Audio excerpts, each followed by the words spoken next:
Bismillahirrahmanirrahim. Assalamualaikum warahmatullahi wabarakatuh.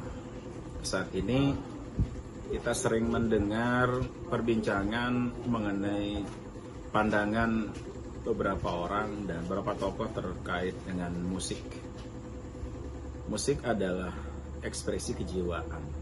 Kalau secara filsafat ya musik itu secara adalah ekspresi rasa seseorang. Dan musik itu sebenarnya secara tidak langsung sudah disebutkan dalam Al-Quran. Tajri min tahtihal anhar itu sebenarnya musik. Bayangkan ada sungai yang mengalir itu mengeluarkan suara. Jadi itu adalah sebuah ayat Al-Quran itu mengajarkan kita melakukan imajinasi terhadap surga. Bagaimana menggambarkan surga? Allah jelaskan tajri min tahtihal anhar. Ada sungai yang mengalir deras, bersih, bening. Bayangkan tentu ketika berbicara mengenai sungai, kita berbicara ada bebatuan, ada air terjunnya, dan itu adalah musik alam. Makanya banyak orang melakukan terapi kesehatan itu justru dengan melakukan yoga di tempat-tempat terbuka di alam. Nah, bicara lebih spesifik mengenai musik, tentu para ulama hadis dengan ulama fikih itu punya pandangan-pandangan masing-masing. Profesor Dr. Yusuf Qaradawi itu menyebut dalam kitabnya Fiqhul Ghina wal Musiqa, fikih nyanyian dan musik. Beliau menyimpulkan bahwa hampir 70 ulama itu membolehkan musik.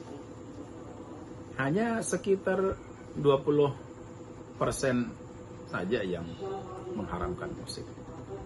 Itu pun alasannya lebih kepada alasan musik itu alatul lahwi. Alatul lahwi bisa membuat orang lupa kepada ibadah. Nah, kalau secara analisa fikih, bagaimana kalau kita balik? Musik itu kemudian menjadi menggugah zauq kita, menggugah jiwa kita, agar orang itu bisa bertambah dekat kepada Allah SWT, bertambah khusyuk ketika berzikir misalnya. Seperti yang dipertegas oleh Imam Al-Ghazali bahwa musik itu adalah punya ruh yang mampu menghidupkan ruh-ruh yang mati.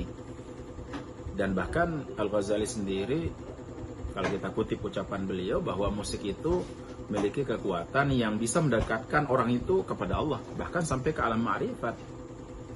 Sehingga banyak kita temukan beberapa kelompok tarekat itu menggunakan alat musik untuk memberikan pusat konsentrasi dan fokus pada waktu zikir, mencapai maqam tajalli. Tapi ini bukan musik-musik yang musik-musik yang menyebabkan orang menjadi pikirannya liar ke sana, bukan. Ada jenis-jenis musik yang memang membuat orang itu menjadi tambah khusyuk. Bahkan hasil penelitian terkini ya, lagu itu atau bacaan Al-Quran itu bisa merangsang pertumbuhan tumbuh-tumbuhan, dan juga musik itu bisa merangsang pertumbuhan otak pada janin ketika masih dalam rahim ibunya. Ini betapa musik itu memiliki satu power, satu ruh kekuatan. Terlepas dari bahwa ada yang mengharamkan, ada yang memakruhkan, dan ada yang membolehkan, memubahkan, hemat saya pribadi sebagai seorang Nahdliyin NU, bahwa cara berpikir NU kan lebih kepada cara berpikir analisa ilat dan hikmah, yaitu kajian-kajian analisa fikih, bahwa musik itu pada dasarnya suatu yang dibolehkan, selama tidak mendatangkan mudarat. Dan kemudaratan itu pun bersifat aridi, artinya bukan musiknya yang menyebabkan orang rusak, tapi memang orangnya yang rusak. Tanpa musik pun memang orang udah rusak, sehingga kita tidak menyalahkan musiknya. Nah, beberapa kitab seperti di I'anatul Talibin, kitab fikih Syafi'i sendiri, ya, di sana disebutkan boleh merusak alat-alat musik. Saya kira itu lebih kepada dominasi kebijakan-kebijakan politik pada zaman terdahulu, sehingga para fuqaha itu juga memunculkan fatwa-fatwa seperti itu. Tapi kalau kita lihat bahwa saat ini pun ya, musik secara umum, Nabi waktu datang dari Mekah hijrah ke Madinah disambut oleh musik. Itu Thala'al Badru Alaina ya, pakai rebana. Kemudian kata Ibn Taimiyah, pada waktu Nabi kembali dari perang Tabuk juga disambut dengan musik. Kemudian Nabi menyampaikan pada waktu kita senang-senang juga dianjurkan pakai musik. Idul Fitri, Idul Adha. Kemudian waktu orang pernikahan, Nabi mengatakan, "A'linu hadan nikah wadribu alaihi bid-dufuf." Sebarluaskan berita pernikahan ini dan tabuhkan gendang atau musik. Ya. Jadi terlepas dari macam-macam musik, kalau fuqaha itu ada yang membagi musik yang boleh ini. Tapi kalau kita mau melihat bahwa musik itu adalah suatu yang memiliki satu power, satu ruh, maka tergantung mukalafnya kita bagaimana memperlakukan musik tersebut. Kalau kita lihat ada banyak qasidah ya, itu bagi musik. Bahkan sekarang ceramah-ceramah kata-kata motivasi itu diikuti dengan musik saat ini. Motivasi ada musik pengiringnya sehingga orang menjadi terbawa untuk lebih fokus mendengarkan sebuah nasihat.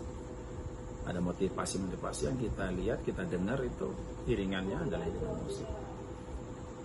Jadi kalau dalam Al-Quran pun kan sering kita mendengar itu nanti malaikat Israfil itu meniup trompet kan, sangkakala. Ya.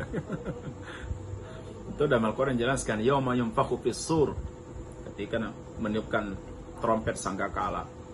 Ya.